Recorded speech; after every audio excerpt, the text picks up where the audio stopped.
فبأي آلاء ربكما تكذبان.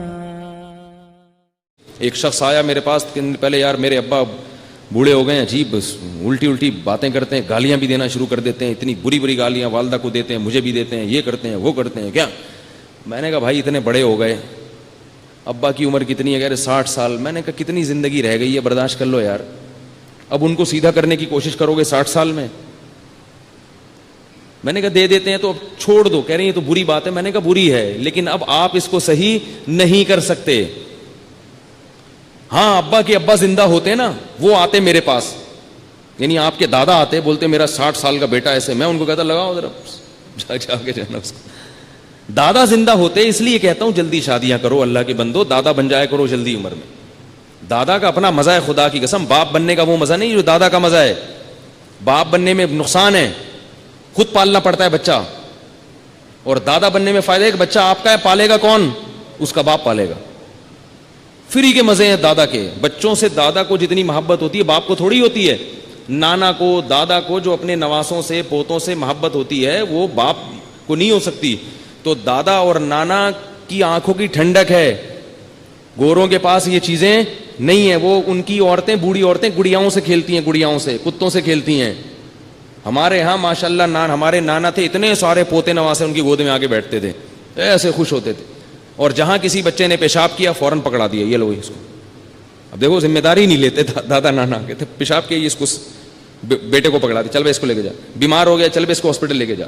تو دادا کو فری کے مزے ملتے ہیں. تو اس لیے جلدی جلدی دادا بن جاؤ. آپ کوشش کرو گے کہ نہیں کرو گے؟ تبلیغ والے کہتے ہیں نا اب نام لکھواؤ روزے کے لیے، تو میں بھی نام لکھوا رہا ہوں. کون کون ہے بھائی جو جلدی جلدی سے دادا اور نانا بننے کی؟ اور خواتین کے لیے بھی ہے، جلدی سے نانی بن جائیں، جلدی سے دادی بن جائیں. نانی کی بھی کیا زندگی ہوتی ہے. ہمیں اپنی دادی یاد ہے کیا ماشاءاللہ اللہ نے ان کو حکومت دی تھی. ہمارے گھر پہ مصلے پہ بیٹھی رہتی تھیں، ریموٹ کنٹرول ہاتھ میں تھا، بس جو آ رہا ہے دیکھ رہی ہیں، کون آ رہا ہے، کہاں سے آ رہا ہے، کدھر جا رہا ہے. دادی کا کام تو کوئی ہوتا نہیں ہے، ٹھیک ہے نا. صحت اچھی تھی، بس ہر وقت ٹریس کرتی تھیں، جو بھی گیٹ سے آیا کہاں سے آ رہا ہے. اب سنتی اونچا تھی، ہم ان کو چیخ کے بولتے تھے وہاں سے آ رہا ہوں. تو پھر میں نے حل تلاش کیا. میں نے کہا یار جب بھی کمرے میں داخل ہو دادی کو اطلاع دینی پڑتی ہے، نکلتے ہوئے بھی دینی پڑتی ہے، اور سنتی بھی اونچا ہے. ہم کرالنگ کر کے جاتے تھے. پھر دادی کا تخت تھا، اس کے پیچھے سے کرالنگ کر کے نا ایسے چو، بڑے مزے تھے بھائی اس کے. خدا کی قسم جس گھر میں بوڑھا نہیں ہے وہ گھر نہیں ہے. تمہیں فیملی پلاننگ والوں نے تباہ کر دیا ہے، تمہارے فیملی سسٹم کو برباد کر دیا ہے. گھر جو ہے یہ جھونپڑیوں سے، گھر جو ہے یہ ٹائلوں سے اور فانوسوں سے نہیں بنتا. گھر افراد سے بنتا ہے. گھر میں افراد ہونے چاہیے، تبھی رمضان کا بھی مزہ ہے، تبھی عید کا بھی مزہ ہے، تبھی شادی بیاہ کا بھی مزہ ہے، تبھی غم کا بھی مزہ ہے. غم میں بھی سب شریک ہو جاتے ہیں. کہاں تمہیں یہودی لے کے جا رہا ہے، 2 بچے ہی اچھے، 2 بچے ہی اچھے، کدھر کو تم جا رہے ہو؟ اور دیر سے نکاح کر رہے ہو، نہ دادا بن رہے ہو نہ نانا بن رہے ہو. تو وہ بندہ آیا نا، میرے ابا صحیح نہیں چل رہے تو میں نے کہا آپ کے، میرا دل چاہ کے میں اس کو بولوں کہ دادا ہوتے نا تو وہ آتے تو میں شکا. اب ابا کو کیا کر سکتے ہو بھائی؟ ابا کے لیے دعا کرو، محبت سے، پیار محبت سے، جیسے ابراہیم علیہ السلام نے سمجھایا اسی طرح نصیحت. تو ماں کا بھی یہی معاملہ ہے، ماں کا بھی یہی ہے. ماں سے بھی آپ کو بدتمیزی کی اجازت نہیں ہے، ماں سے بھی بدتمیزی کی اجازت نہیں ہے. شادی کی مسنون عمر کیا ہے؟ منیف الرحمان کراچی سے پوچھتے ہیں، نبی کریم صلی اللہ علیہ وسلم کی پہلی شادی 25 سال کی عمر میں ہوئی تھی، تو کیا مردوں کی شادی کے لیے اسے مسنون عمل کہہ سکتے ہیں؟ نہیں کہہ سکتے. نبی صلی اللہ علیہ وسلم نے جو 25 سال کی عمر میں شادی کی ہے تو یہ وہ وقت تھا جب آپ کو نبوت نہیں ملی تھی. تو نبوت سے پہلے جو آپ کی زندگی ہے وہ ہمارے لیے، اس میں ہر چیز میں ہمیں نبی کی اتباع کا حکم نہیں ہے، کیونکہ وہ نبوت سے پہلے کی زندگی ہے. قرآن میں آتا ہے وَوَجَدَكَ ضَالًّا فَهَدَىٰ، اے نبی اللہ نے آپ کو شریعت سے بے خبر پایا تو پھر باخبر کر دیا. یہ قرآن کی آیت ہے. تو نبوت سے پہلے نبی صلی اللہ علیہ وسلم شریعت کے تفصیلی احکام سے بے خبر تھے. نبوت کے بعد اللہ نے آپ کو خبر دی ہے. تو نبوت سے پہلے جو آپ نے 25 سال میں شادی کی ہے تو یہ ہمارے لیے قابل اتباع نہیں ہے، بلکہ نبوت کے بعد جو آپ نے ہمیں حکم دیا وہ حکم دیا جلدی شادی کا، بالغ ہوتے ہی شادی کا حکم دیا، تو وہ عمل مسنون ہے جو نبوت کے بعد ہے. دیکھیں نبوت سے پہلے آپ صلی اللہ علیہ وسلم نے ایک بیوی پر اکتفا کیا ہے تو وہ مسنون عمل نہیں ہے، مسنون ہے نبوت کے بعد کا. نبوت کے بعد آپ نے بہت ساری شادیاں کی ہیں، تو اب نبوت سے پہلے والی زندگی کو نہیں دیکھا جائے گا، نبوت کے بعد والی زندگی کو دیکھا جائے گا، کیونکہ نبوت کے بعد والی زندگی وہ ایک ایک چیز اس میں اللہ کی طرف سے ہے.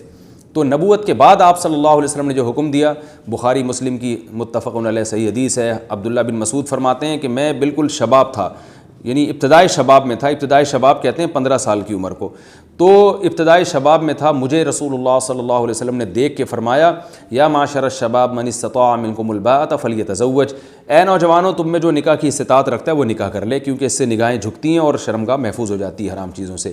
تو نکاح کی مسنون عمر 15 سال ہے۔ البتہ یہ ضرور ہے کہ شادی چونکہ اپنے خرچے پہ ہوتی ہے، باپ کے ذمے لازم نہیں ہے کہ وہ آپ کی شادی پہ خرچہ کرے، تو 15 سال میں نکاح جب مسنون ہوگا جب آپ کو کوئی رشتہ میسر بھی آئے، اور ظاہر ہے لڑکی والے اس عمر میں آپ کو دیں گے نہیں، وجہ اس کی ہے کہ آپ وہ دیکھیں گے آپ کماتے کیا ہیں، یا تو آپ کے ابا آپ کی ذمہ داری لے رہے ہوں پھر تو ٹھیک ہے، ابا بھی ذمہ داری نہیں لے رہے اور آپ کا کوئی بینک بیلنس بھی نہیں ہے، کوئی وراثت بھی نہیں ہے آپ کے پاس، کوئی کمانے کا ذریعہ بھی نہیں ہے، تو پھر اکثر لوگ اس عمر میں رشتہ دیتے نہیں ہیں۔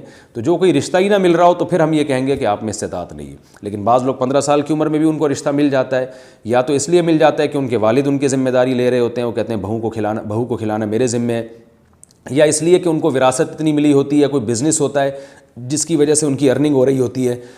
پھر ایسی صورت میں 15 سال ہی کی عمر اصل عمر ہوگی جس میں نکاح کر دینا چاہیے، اور یہ رسول اللہ صلی اللہ علیہ وسلم کی ترغیب ہے۔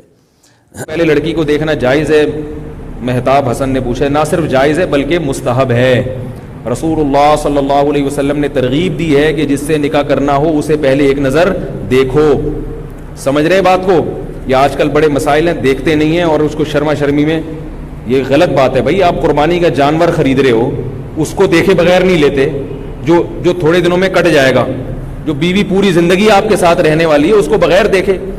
ہم لوگ شرم و حیا کا شکار ہوتے ہیں، وہ شرم و حیا جو شریعت کے خلاف ہو وہ شریعت میں پسندیدہ نہیں ہے۔ ایک آدمی نے ایک عورت کو بیوی بنانا ہے، ساری زندگی رکھنا ہے، اس کو پتا تو مجھے ملنے والا کیا ہے، اس کو یہ تو پتا مجھے کیا ملنے والا ہے۔ اور بڑے اس پہ کیسز ہوئے ہیں، بہت سے لوگوں نے بغیر دیکھے نکاح کیا، بعد میں وہ بڑے پچھتائے ہیں کہ یار میں سمجھا کچھ تھا، میری اماں کی جو رپورٹ تھی وہ یہ والی وہ رپورٹ غلط نکلی۔ اب اماں کی پسند کچھ اور ہے، اماں نے حسن کے وہ زمین آسمان کے قلابے ملا دیے، وہ اماں کے حساب سے، آپ کا الگ معیار ہے۔ دیکھو پھر اگر آپ کو بے شک وہ اچھی شکل کی نہیں لگ رہی، آپ شادی کر لیں اس سے، لیکن آپ کو پتا تو ہوگا نا کہ بھئی سوچ سمجھ کے کی ہے۔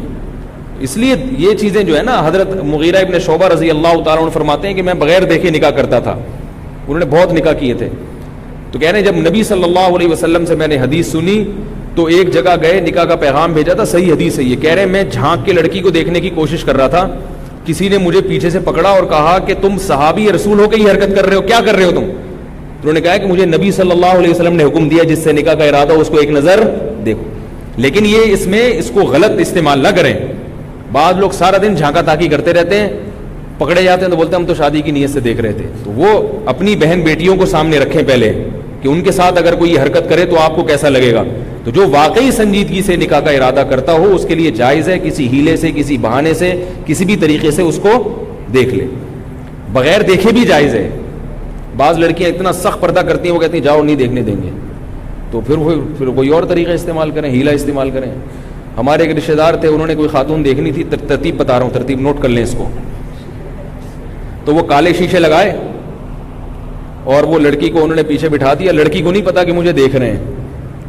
جب کالا شیشہ ہو نا تو ادھر اندھیرا ہو تو اس پار نظر نہیں آتا، اس پار نظر آتا ہے، اس طرح ہیلا کر کے دکھا دیا انہوں نے، تو وہ پھر شادی ہو گئی ان کی۔